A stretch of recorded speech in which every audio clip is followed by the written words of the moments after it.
Hi, how are you? I'm Mr. Muso. Today we want to look on different questions that are usually asked, how we are supposed to answer these different questions. We are going to look on several questions, such as, for example, assess. When a question comes saying assess, what are you supposed to do? We are also going to answer a question which comes saying examine. What are you supposed to do when a question comes saying examine? We are also going to tackle a question which comes saying inevitable, unavoidable. What should be done to answer this question, which will be saying unavoidable or inevitable? We are also going to tackle a question which comes saying compare. What should be done when a question comes saying compare? What should be expected of you? How are you going to answer this question, which will be saying compare? Then we are also going to attempt questions which come saying to what extent was Louis, to what extent were the Ndebelés, to what extent were the people of Great Zimbabwe. So we are also going to touch on that question. We are also going to touch a question which comes saying discuss. It's an open question. We are discussing. It's an open question. What should be done when a question comes saying discuss? So this is what we are going to do today. So let's start with number one, the question assess. When a question comes saying assess, what are you supposed to do? Here is a question. So for today, we'll be doing together. Take your pens, take also your notebook. So we'll be writing down, then we'll try to demystify the question so that the question could become easy, and by so doing we'll be in a position of answering these questions. So our first question will be saying assess. So what is to assess?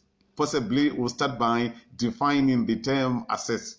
The term assess, it means we are looking on what is there, assessing what is there. Today I brought in my bowel. You are seeing this wonderful bowel that I have brought. I want you to examine on what this wonderful bowel. You can see this bowel.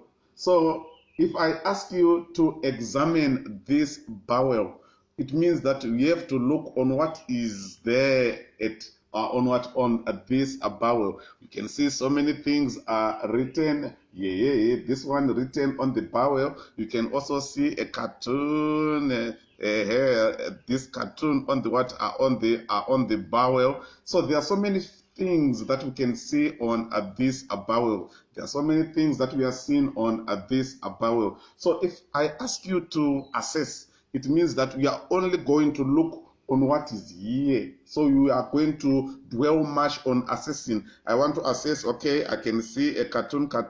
I want to assess, I can see these words, the trick, what.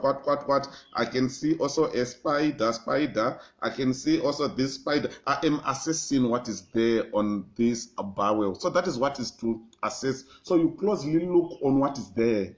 I will dwell on what is there, not anything else, but on what is here, what is on the bowel. So this is similar to what we are supposed also to do when we answer questions at advanced level, at A level. We only look on what is there. That is to assessing the situation. I'm looking on the situation, turning the bowel, okay, on the left, okay, on the right, okay. I'm looking on what is there. So I will be assessing. So when a question comes, you are also supposed to do that. You look on what is there. You look on what is there. So let's start with our first question. A question comes saying, assess the significance of rock art in the discovery of pre-colonial history. Let's write this question down. Assess the significance of rock art in the discovery of pre-colonial history. Let's take this question down. Assess the significance of rock art in the discovery of pre-colonial history. So if we have written down the question, let's now underline the key words. Our keywords are assess. Vimbai Moyo, how are you? Significance, rock art, discovery, pre-colonial history. So these are our keywords. Let me repeat the keywords again. Assess, significance, rock art, discovery, pre-colonial history. So it means that I will dwell on what? Assessing. I will dwell on rock art. I will assess rock art. So for today, for example, this bowl is my rock art. So I'll only talk about my rock art. This is my rock art. Ah, that is wonderful. You have seen this cartoon, it was drawn. So let's say it is our rock art. So I'll be assessing on this what rock art. My spider, it is the art. Someone drew this spider. Someone also wrote this. So I'll be talking about this rock art. That is what I'll be talking about. In the discovery, so I'll be talking about this discovery of pre-colonial history. So I'll be talking about what took place historically before the colonization of Zimbabwe. The term pre-colonial, it means that before the colonization of Zimbabwe. I'll be giving examples of the Stone Age period, Iron Age period, Great Zimbabwe, Motapa State, Torwa State, Roji State, and the Ndebele State, because the question is saying pre-colonial. So these are the examples that I'll be giving, the examples that took place before the colonization of Zimbabwe. So what am I going to do? It means that I'm solely going to talk about rock art. So I will start with my first side. I'll talk about the significance of rock art. So I'll start by giving that rock art, it is significant. Why is it significant? It is because it gives tangible evidence about what transpired long ago. For example, we are told, we can see the ways of life that were done by the Stone Age period. They drew themselves doing so many things. Today I've got my bow. For example, here we see these drawings that are here. The Stone Age people, they also drew themselves, showing their ways of life. They drew themselves hunting. They drew themselves gathering. They drew themselves making pots. So we are in a position of knowing more about the ways of life that were done by the Stone Age period people. Why? It is because of rock art. So rock art is significant. Why? It is because it tells us information about what was done by the people who survived long ago.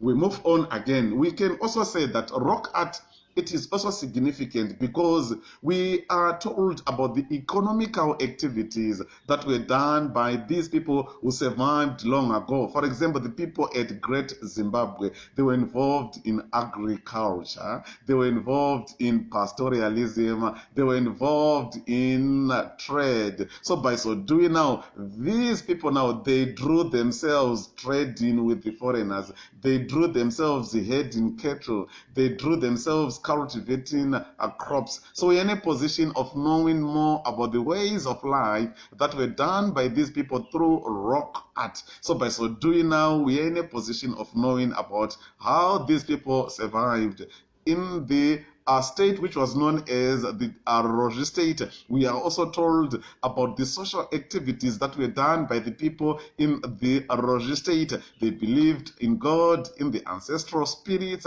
They drew themselves worshipping, appeasing their spirits. They drew their houses. We are in a position of knowing that these people, they stayed as a lineage. They were closely related. They used the same totem, so they to draw their houses, showing us that lineage was significant during the time of the Roji people. So through rock paintings, we are in a position of knowing a detailed account on how these people were surviving. We can also say that these pictures, they last for a long period of time. If you go to Matopo, you are going to see these pictures. If you go to Domboshava, where Ginimbi, Genius Kadungure came, you also see these rock paintings. And by so doing, we can say that they are in a position of lasting for a long period of time. So it is significant to use rock art. Why? It is because since it lasts for a long period of time, the information can be used by one generation to the other. So by so doing now, the coming generations could also know about what was done by these people who survived long ago. So that is the first side. I'll be showing the significance of a rock art. Then on the other side now of the question, I talk about rock art again. Although rock art, it is significant, but we see that there are some challenges, there are some problems that can be seen on this rock art. So I talk about some problems encountered as a result of using rock art. So I now talk about the issue of rock paintings. They cannot speak on themselves. You can see my bow here. I'm having my small cartoon here. It can't speak on itself. That I'm a cartoon. My name is Jonzo Jonzo. I'm a cartoon and a cartoon. It cannot do that. So as a result of that, now a person can exaggerate. So number one, there's a problem that the rock art, although it is significant, but it is significant to a lesser extent in the sense that these pictures, these paintings, these drawings, they cannot speak on themselves. So as a result of that, now we see challenges in the sense that problem of exaggeration, problems of bias. A person can exaggerate the drawings, can write information that is inaccurate about the ways of life that were practiced by these people. For example, you talk about the people at Great Zimbabwe. They drew themselves holding spears, axes. We can see that a person can say that these people, they were bloodthirsty, they were warmongers. You go to the Ndebele state, there also are pictures showing themselves holding spears and axes. A person can exaggerate and say that these people, they were bloodthirsty people. They were interested in wars. They were always fighting against each other. By so doing, distorting what are information on how these people were surviving. So because of that, now we see that rock paintings, they are significant, but on the other side to a lesser extent because information can be distorted. Another problem that you can write on the other side is that we don't have names of the people who were surviving during that particular period of time. It does not provide us with names. For example, we don't know who drew this cartoon. We are not sure. We don't even know about the names. So that explains why we have got problems. For example, at Great Zimbabwe, we don't know about the early rulers of Great Zimbabwe. Who was the first ruler of Great Zimbabwe after he died? Who succeeded him? We are not sure about that. We also don't have the genealogy of these people. Why? It is because the rock paintings, they don't give us that detailed account. Although in some instances they can write their names, but in most instances when you visit these sites that were inhabited by these people, you are going to see that there are no names that are given. Names are not provided. So as a result of that, now information can be distorted because the rock arts, the rock paintings don't provide us with that information. So that is what you write now on the other side of the question. So you base your arguments on a rock art. That is what is called to assess. You assess. I'm assessing rock art. It is nice here and it is good talking about the significance. Then on the other side of rock art, now I talk about the other side. So I'll be assessing this rock art, looking on this side, then I look on this other side. That is what is known as to assess. So if a question comes wanting you to assess, you only look on what is asked by the question. Don't divert and look on other factors, but make sure you only concentrate on what is being asked by the question. So that is how you are supposed to answer questions that says assess. Let's move on and talk about another question. Another question, it can come saying, how significant is rock art in the discovery of pre-colonial history? How significant is rock art in the discovery of pre-colonial history? It's another question again, but still it's talking about rock art. But here it's now saying how significant. So, what are you supposed to do when you answer this question? How? Before answering it, let's identify the key words. How? Significant. Rock art. Discovery. Pre-colonial history. So let's start with the how part of it. The how how far? Huh? So it means that it's an open question. How? We are showing how. Open question. How?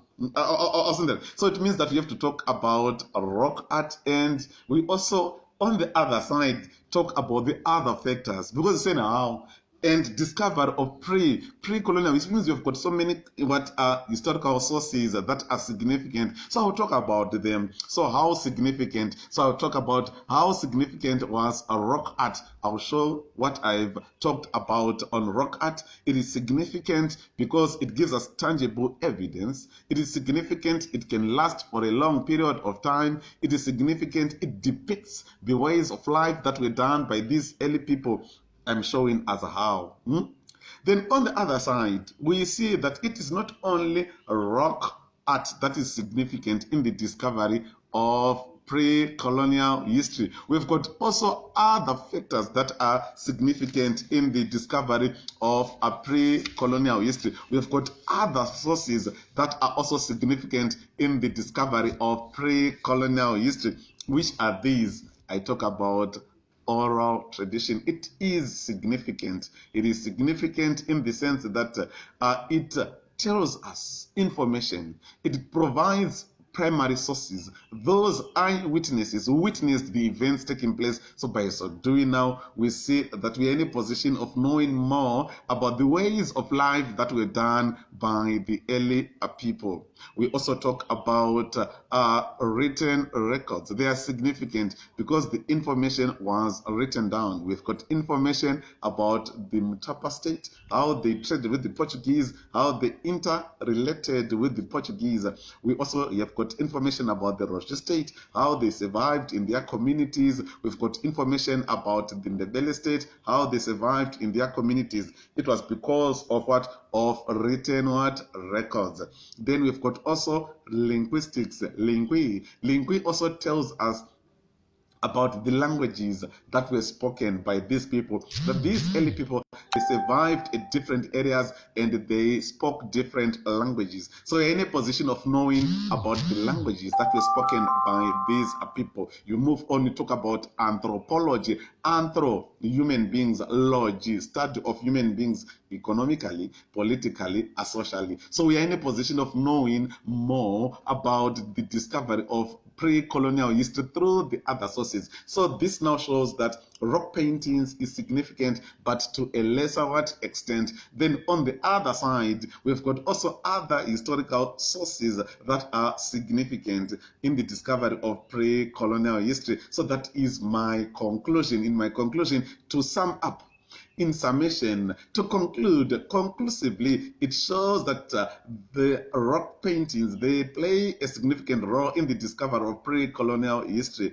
because there were other sources that were also significant in the discovery of pre-colonial history, such as oral tradition, written records, our archaeology, linguistics, and also anthropology. So we have seen the question asking about rock paintings, but the phraseology is different. The first one was saying assess, this one was saying how. How far? How? So we are saying that we have taken two different paths, two different directions on answering this question. Let's move on and talk about another aspect again. A question asking you to examine. Examine. A question coming saying examine. What are you supposed to do when a question comes saying examine? To examine, I'm examining. Examine. For example, looking closely on what is there. That is to examine. I want to see thoroughly. For example, you are not feeling well. If you're not feeling well, you go to the hospital. When you go to the hospital, the doctor is going to examine you. Yes, John, so how are you today? I'm not well. What is the problem? My body is hot. Then the doctor says, sleep there. If you sleep, then the doctor will come now and examine. Examine. Okay, thermometer. Okay, come with thermometer. And he is examining. He wants to see what is the problem. Okay, then after that now, you observe. All right. Okay.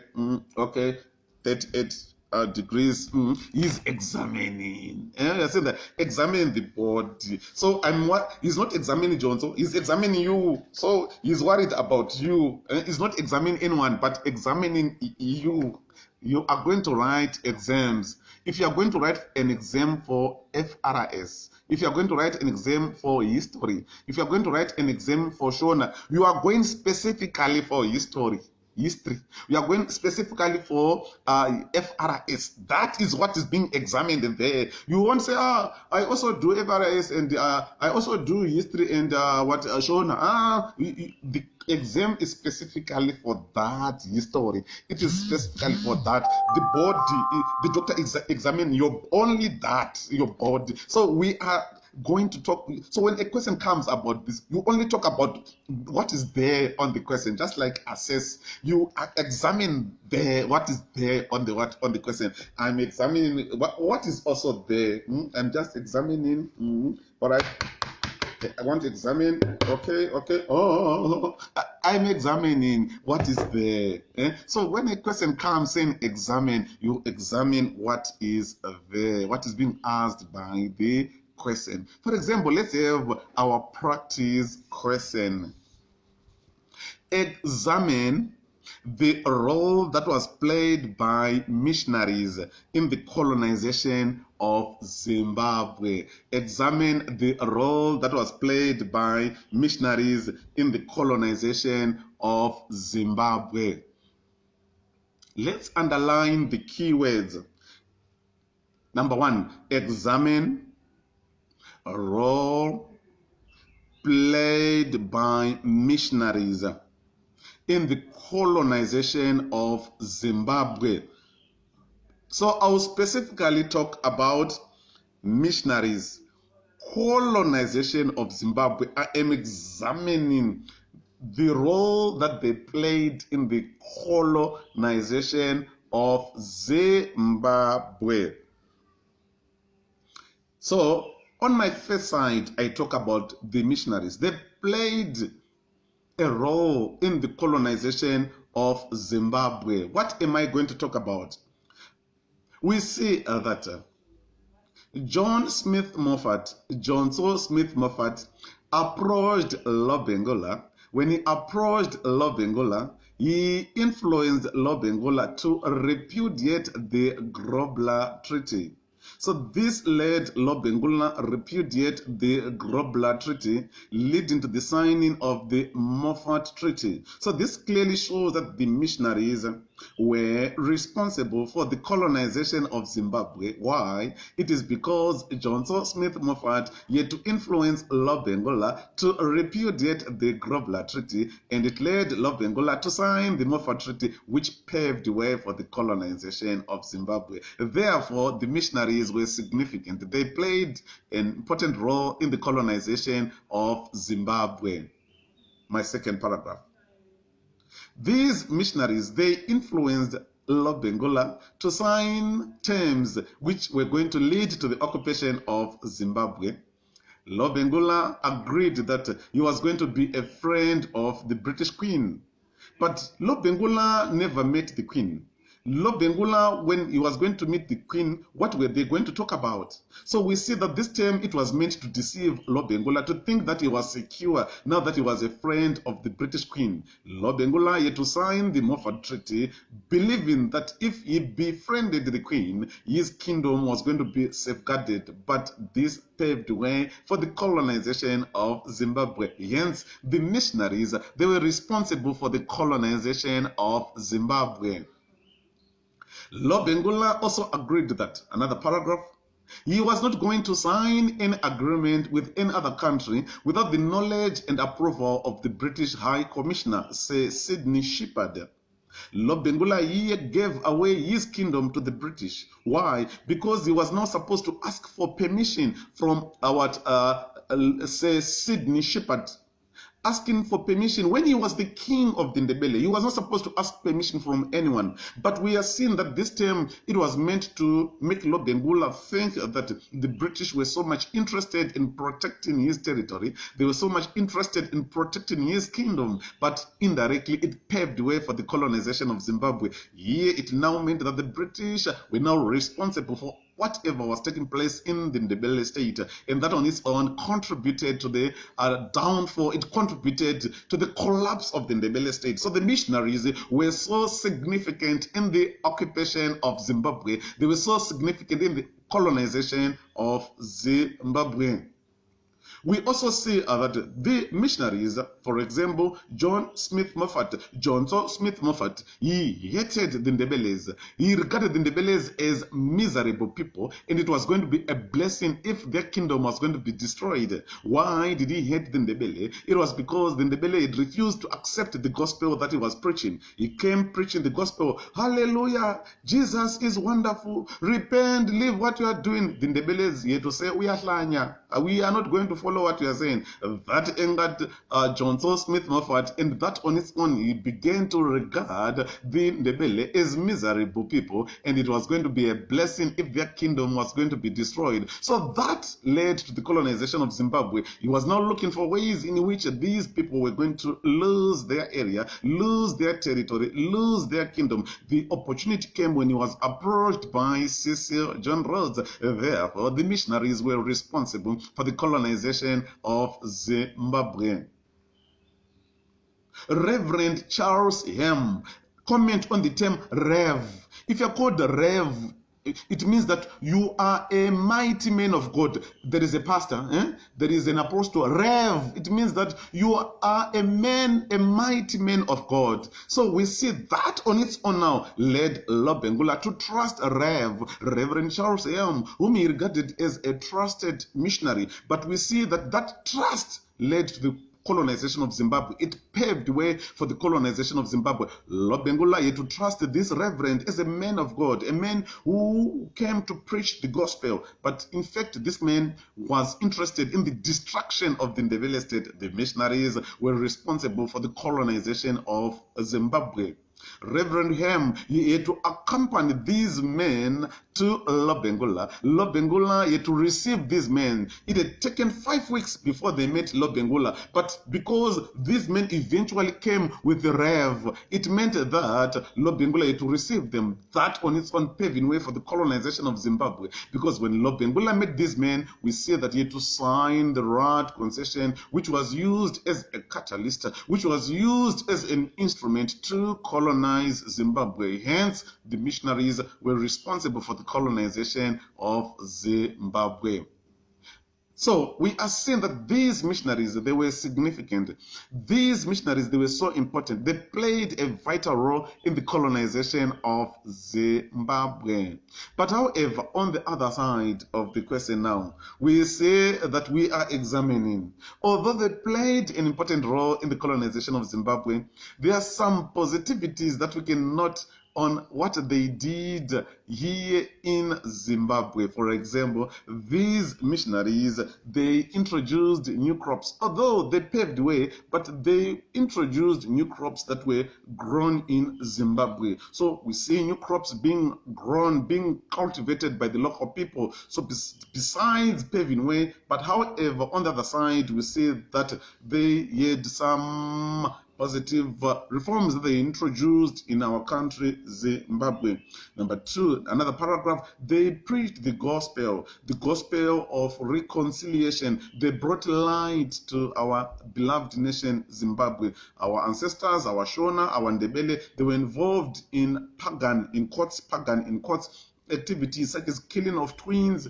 They were also involved in pagan activities appeasing the spirits of the dead. So light was wanted, light was required, light was needed, and this light came through preaching the gospel. So although they paved way, but we can say that it was to a lesser extent. They introduced new crops, that is to a lesser extent. They also introduced the gospel, that is again showing that they played a significant role to a lesser extent, because there are some notable achievements that they wanted to achieve in our country. They also introduced new farming methods, crop rotation, shifting cultivation. So that on its own are clearly showing that they played a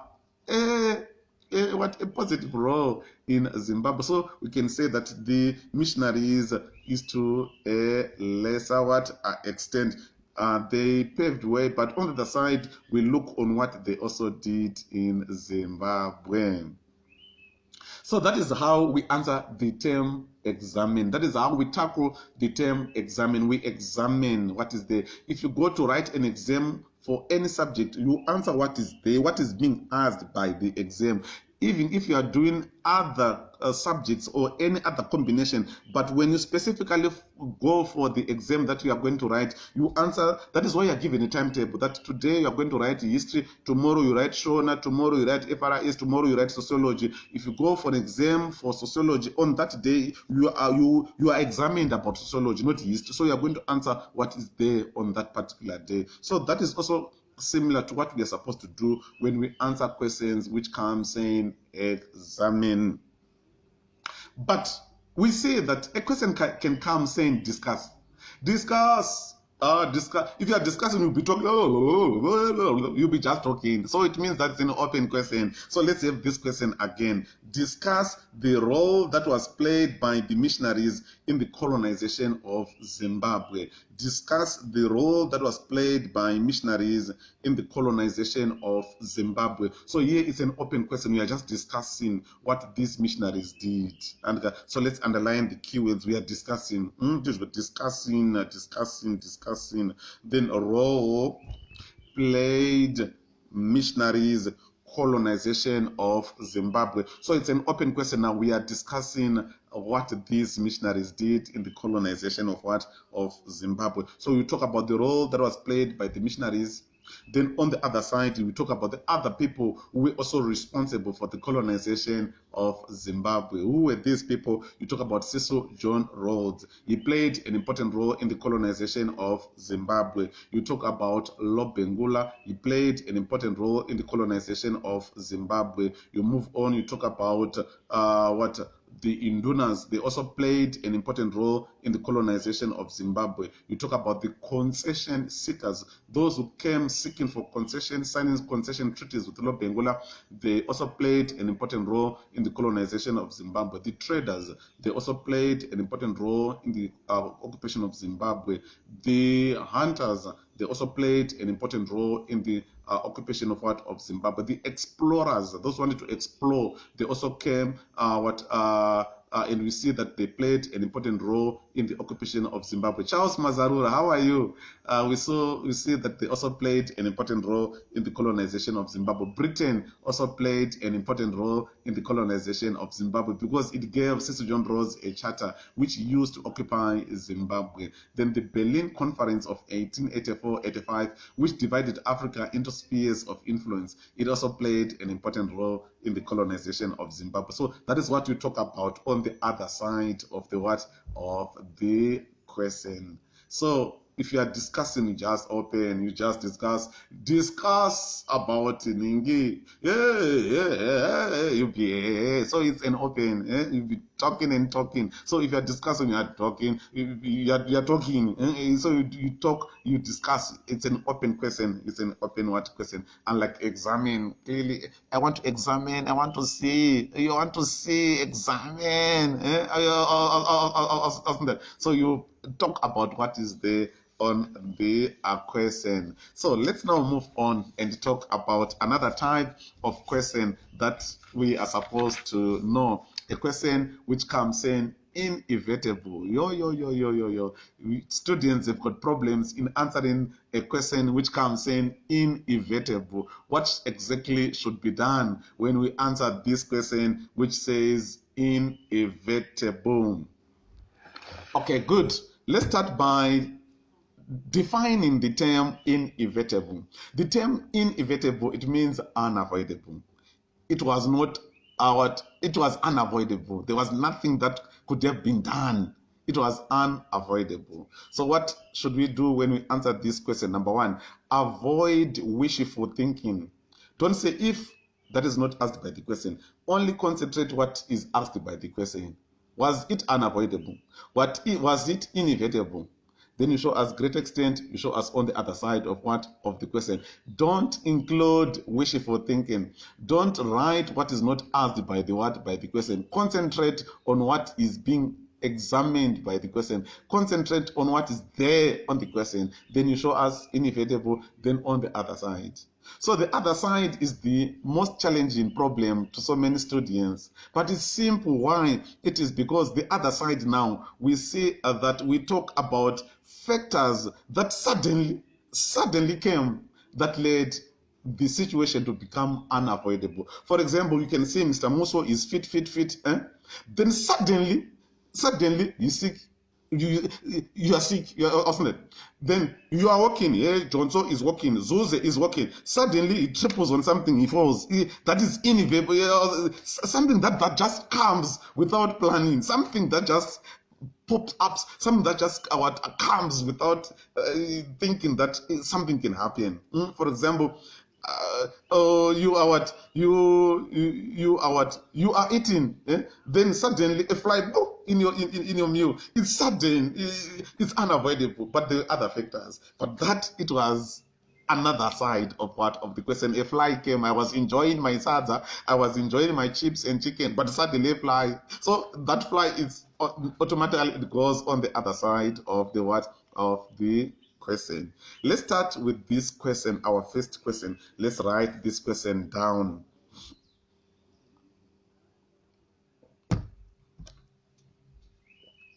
The downfall of Napoleon was inevitable.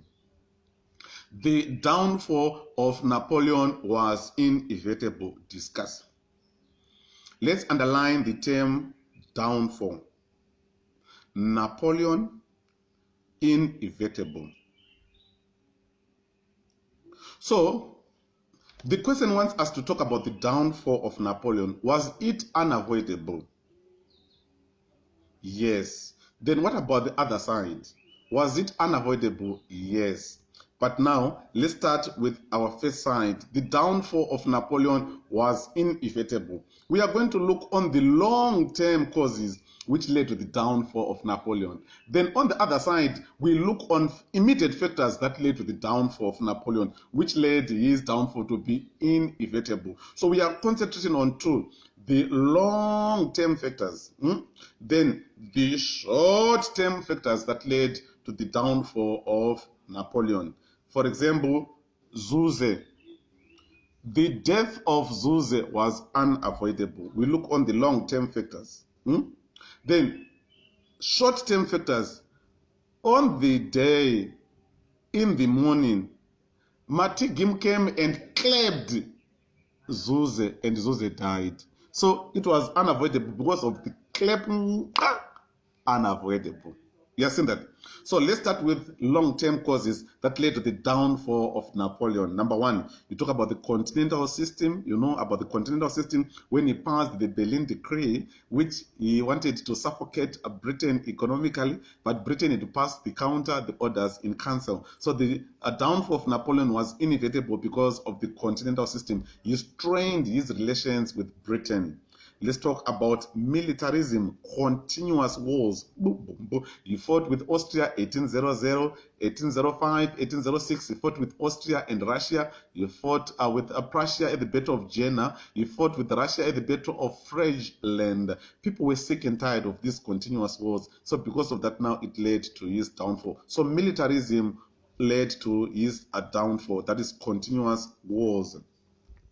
You move on, you talk about installation of his brothers it created hatred because he imposed his brothers to the people that he had conquered, that he had subdued. So that on its own, it created hatred, leading later on to his downfall. He installed his brothers in Westphalia. He installed his brothers again in Spain. He installed his brothers again in his friends, Sweden, and so forth. So by so doing now, it created enmity, leading to his downfall. You talk about the Peninsular War. He fought with Spain on the Peninsular War, but he was defeated. So we see that the Peninsular War, it was an ulcer. It led to his downfall. So you talk about that.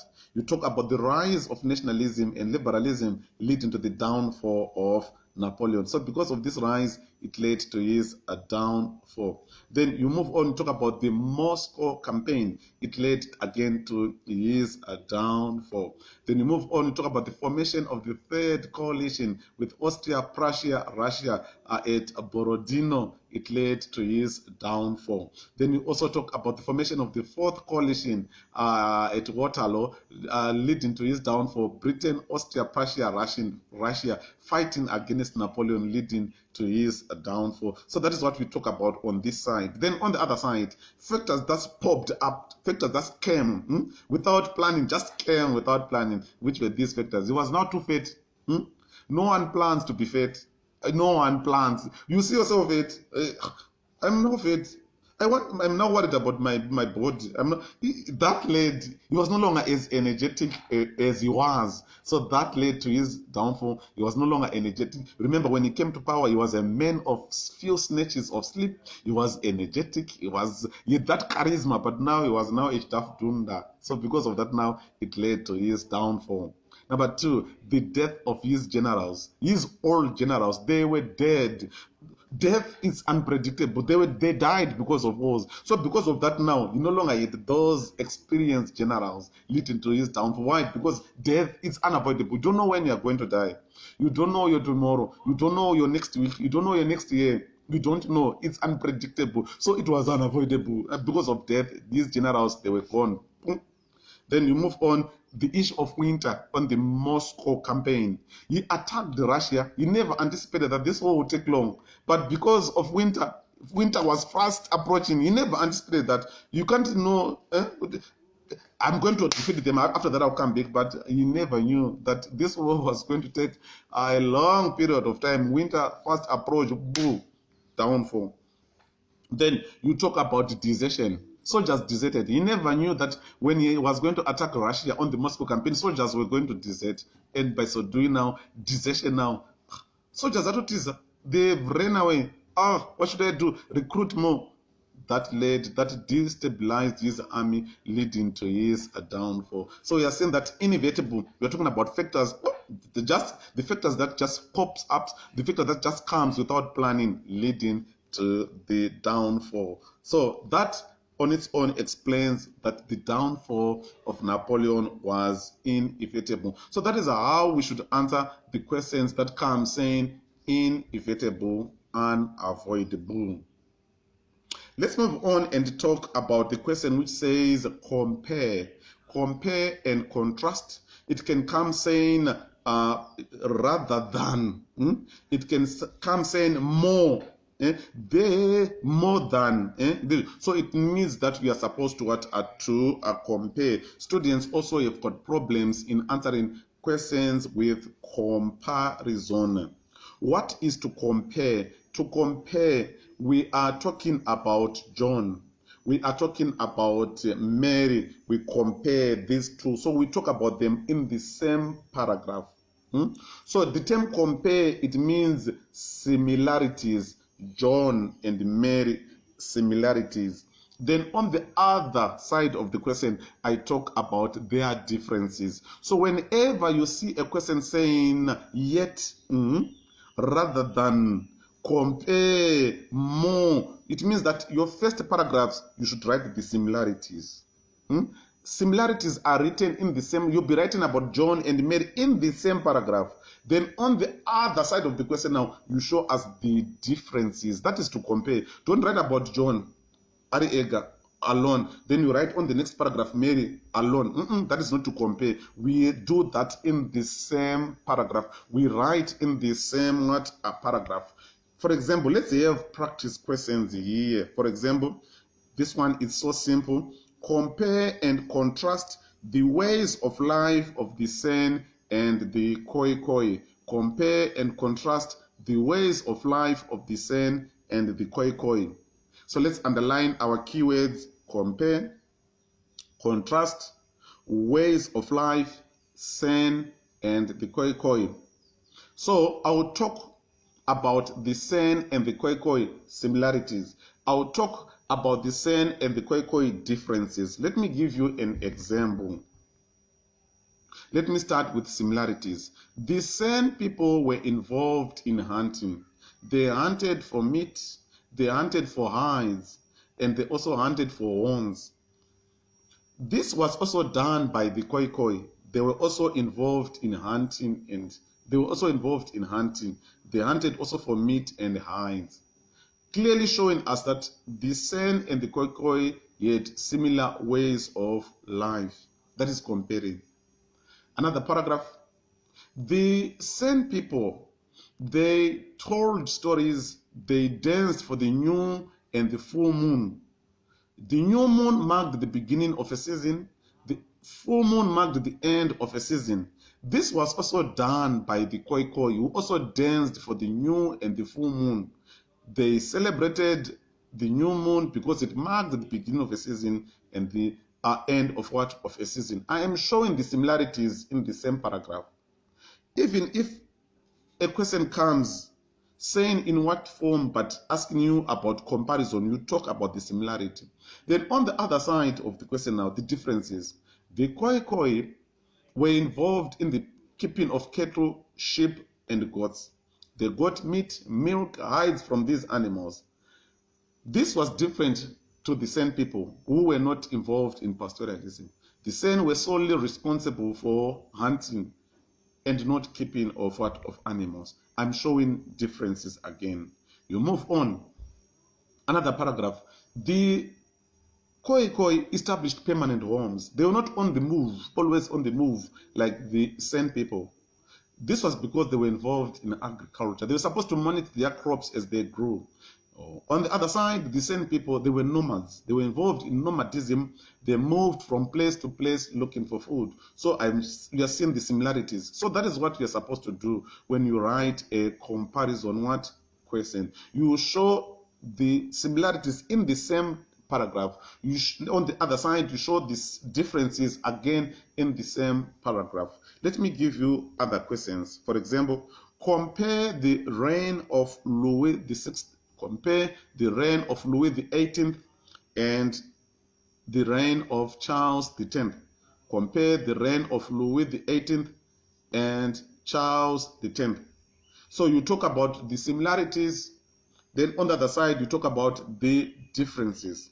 Similarities, we see that both were despotic. In 1819, Louis became a despot. He dissolved the Legislative Assembly. Charlie was also despotic in the sense that he refused to rule with the charter. He possessed all the political powers in his hand. So we see that both these rulers, they were despotic in nature. Next paragraph. Louis censored newspapers. Charlie censored the newspapers. Liberalism was swept aside.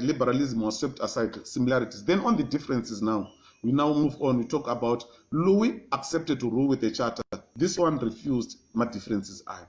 We move on. Louis, we see that he continued with progressive reforms that he inherited from Napoleon. This one he did away with the reforms that he inherited from Napoleon, giving examples. So that is what you're supposed to do when you write a comparison, a question. A question might also come. A progressive yet dictatorial.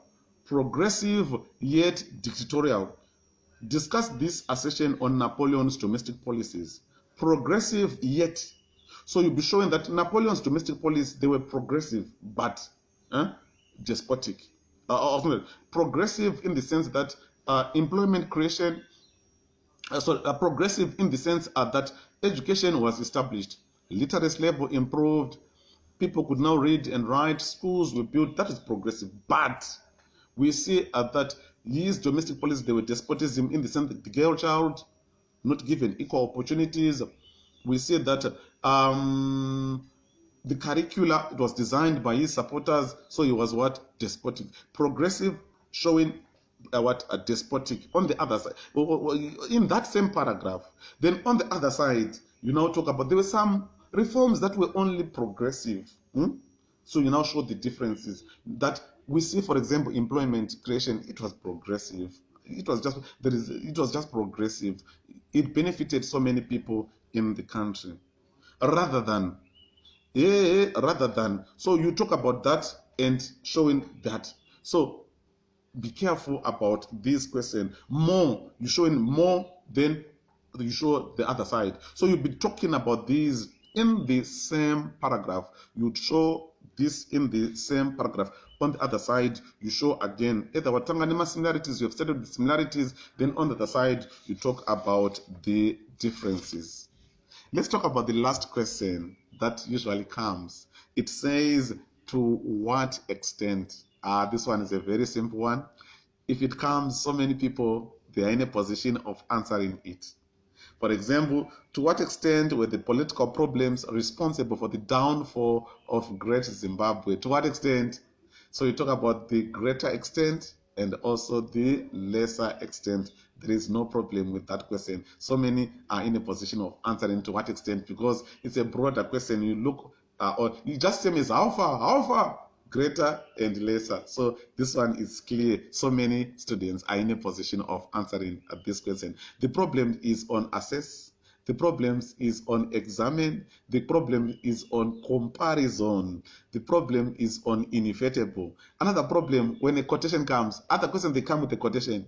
So that quotation now, you go with the quotation, then you show on the other side of the question. You agree with the quotation or you disagree with the quotation. So you discuss that quotation now, then you show the other side of the quotation. So that is what we have on how we are supposed to answer questions at A level. Hope you are going to benefit, you are going to be assisted with what I've taught you on what exactly should be done when we see these questions coming.